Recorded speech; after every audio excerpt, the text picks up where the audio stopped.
The unprepared mind cannot see the outstretched hand of opportunity. One sometimes finds what one is not looking for. When I woke up just after dawn on September 28, 1928, I certainly didn't plan to revolutionize all medicine by discovering the world's first antibiotic, or bacteria killer. But I guess that was exactly what I did. It is not difficult to make microbes resistant to penicillin in the laboratory by exposing them to concentrations not sufficient to kill them, and the same thing has occasionally happened in the body. The time may come when penicillin can be bought by anyone in the shops. Then there is the danger that the ignorant man may easily underdose himself and by exposing his microbes to non-lethal quantities of the drug make them resistant. One sometimes finds what one is not looking for. For the birth of something new, there has to be a happening. Newton saw an apple fall, James Watt watched a kettle boil, Röntgen fogged some photographic plates. And these people knew enough to translate ordinary happenings into something new. Penicillin cures, but wine makes people happy. Nature makes penicillin, I just found it. It is the lone worker who makes the first advance in a subject. The details may be worked out by a team, but the prime idea is due to the enterprise, thought, and perception of an individual.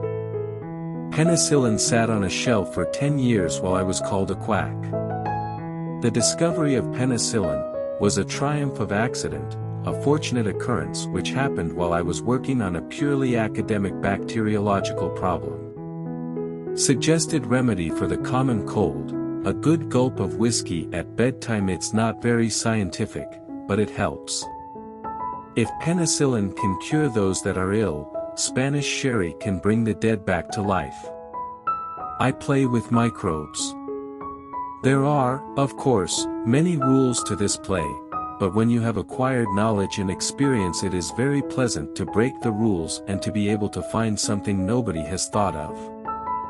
I have been trying to point out that in our lives chance may have an astonishing influence, and, if I may offer advice to the young laboratory worker, it would be this: never neglect an extraordinary appearance or happening.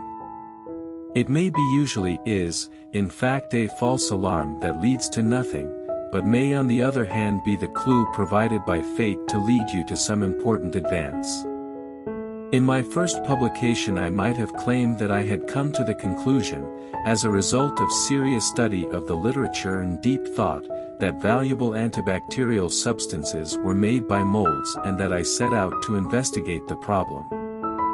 That would have been untrue, and I preferred to tell the truth that penicillin started as a chance observation.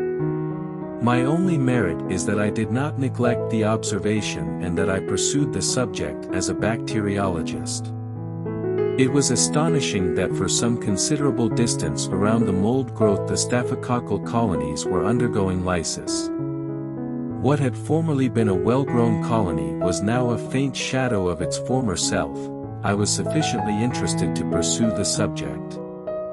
It has been demonstrated that a species of penicillium produces in culture a very powerful antibacterial substance which affects different bacteria in different degrees.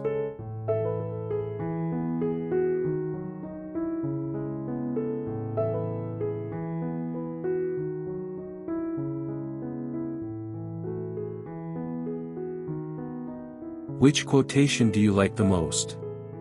Don't forget to subscribe.